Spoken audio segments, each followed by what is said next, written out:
Got it. There we go. That's interesting, huh? What is that?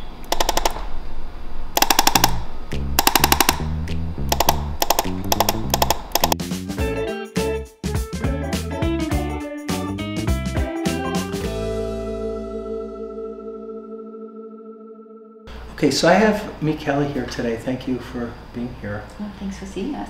And I love your cat, Pinkus. So Pinkus is approximately 11 months? Mm-hmm. Something like that, Something like that.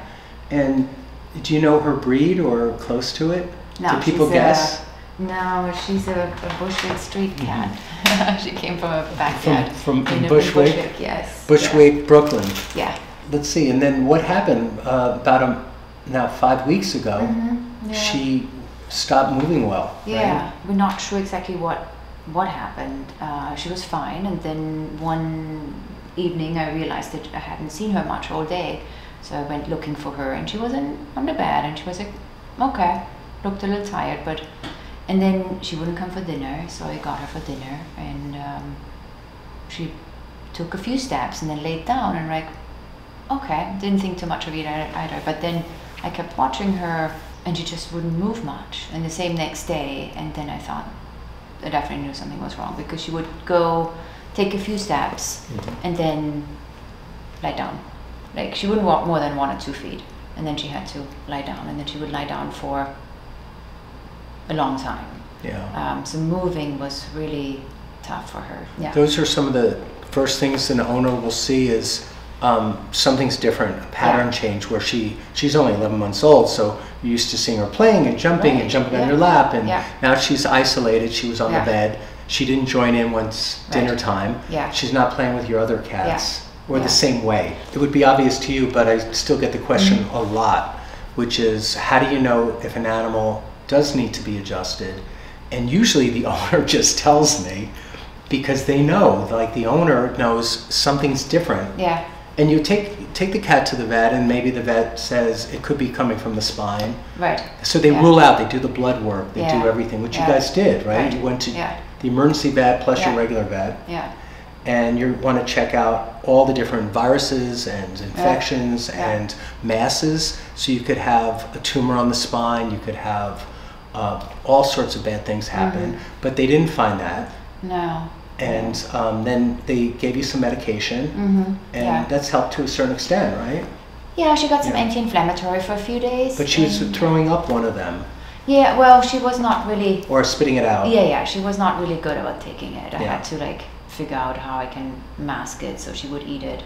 And it did help a little bit. And we also kept her confined. Like, she's in a playpen where she can only move a little bit, and she wouldn't even try to move. I put an iPad in there so she could watch birds. So she likes her bird channel. Yes. Anything else you want to tell us before we... Her hind legs always seemed a little weaker. And you said her top line, and that's that silhouette of the back in profile. In horses, we use this word a lot. It tells a story. So the story that Pinkus's back has been telling you is it's a little camel-like. It's humped. Yeah. And it's not as smooth and sleek and flat as it used to be. Right. She's doing something with her back. Right. She's definitely choosing a position that probably gives her more comfort than sinking in to extension, where it hits those discs or nerves, perhaps. I don't know, because I haven't started yet, but it's worth checking it out. So that's something I'm curious about. Is it okay if we work together, Pinkus? Would that be okay for a few minutes? I always like to ask, and I think it's important to ask for consent. Is it okay if I work with Pinkus today? I think she'll. I'm trying not to give her too much of me, and I'm just trying to say hello really slowly. So I purposely didn't come in and start grabbing her, which is not my style anyway, especially with cats. But I'm gonna probably just have you hold her. Everything's fine. So I'm up here at the atlas here. And right away I feel a right atlas. And it's just super tight right here on the wing of the atlas, and she's letting me rub it for a minute. So I'm gonna just keep going. And first I'm just gonna rub this Pinkus, because you're super tight at the posterior insertion between the occiput and the atlas. I just need the littlest flick.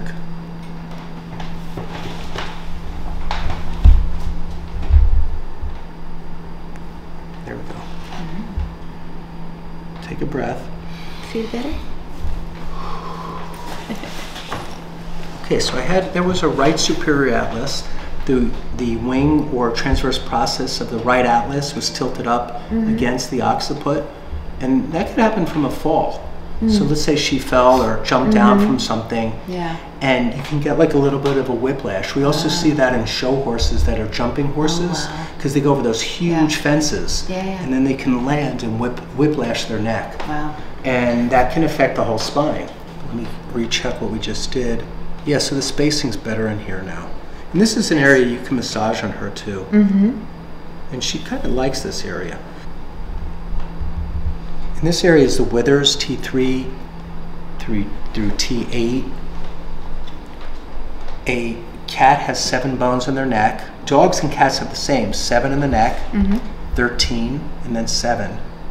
So now I'm getting to the area of where the hump would be. And I'm going to come around and go under your arm on this side. May I? Okay, thank you for letting me work around you. And this definitely is where it humps up. Feel it yourself, or you could see it. Yeah. Yeah. But this would be kind of the apex of the hump, the top of the rainbow, right? And that's really locked up. So for some reason, she's got some muscle splinting here, and that means the muscles have like really firmed up and are guarding movement. And I'm going to just glide up into them, coming from inferior to superior, and there we go. Got one. Hold on one second. I gotta get the door. It's okay, sweetheart. So let's just let her recollect herself. She actually started purring there for a second. Yeah, I got a really good release on that. Good. So little by little, she's, not that she's comfortable with me, but she's not as scared of me. Yeah. I'm not a big threat. No, she's, it's the noise probably that is more. Yeah. Stay here, sweetheart. Come here, sweetheart. Let's go back over there. All right, so let's continue, okay? Yeah. I was just on T13, so that was her lowest thoracic. And now I'm going to start to come down and get to the top of the lumbars. And a good way to feel that is all the thoracics have a rib attached. So when the ribs end, you're in the lumbars. Now I'm on the lumbar. And that one made her wince. Did you see? She pulled away there. So we're at L2 here, which is not the one I was expecting. I was expecting to see more of L1, but it's L2. So I'm going to do one now. I'm going to push in.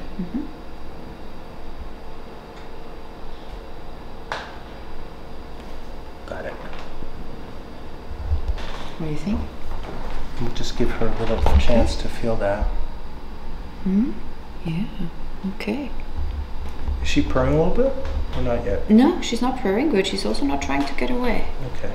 So I'm going to keep going down because I'm also very curious about the lumbosacral junction where the last lumbar starts to meet the sacrum. And another good landmark is the tuber sacralis. And you can feel that right here.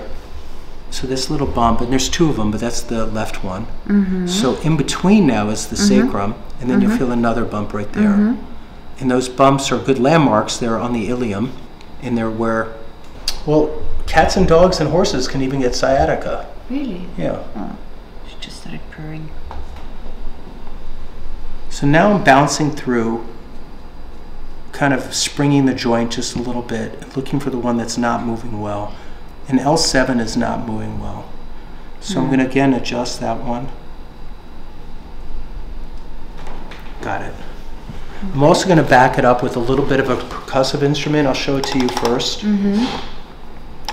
Yeah, it's okay, sweetheart. It's not painful or anything, right? No. So I have to find my spots again. It's interesting, huh? What is that?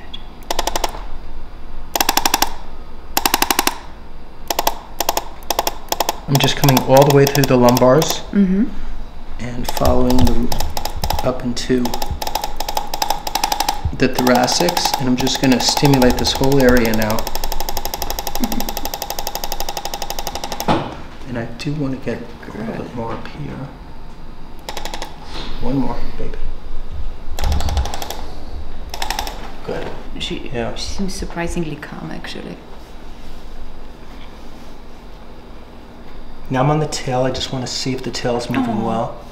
Oh, I think that's that's I think the tail is a little achy too, so I'm gonna do just a little bit more with the tail. So with the tail, I come up high where the first coccygeal segment meets the sacral apex, and I contact and just traction a little bit. So it's not a cracking adjustment, although sometimes you'll hear little audibles, but I'm mostly checking range of motion. So I go superior, I go ventral, I go left, right, and just see if the range of motion. It made her squirm a little bit or wince. Yeah. So I just want to revisit and just see if I can figure out which direction it's stuck. And it's stuck up, so I'm gonna help her out by just doing it really quick here and just do a quick release with this. Got it. That'll be easier than me doing it over and over again with my thumb. Let's get her on the ground and see her walk around, okay? Let's see what... Because I got through everything I needed to. Oh. Wow, she walks so much better. Do you think so? Yeah, the hump is almost gone.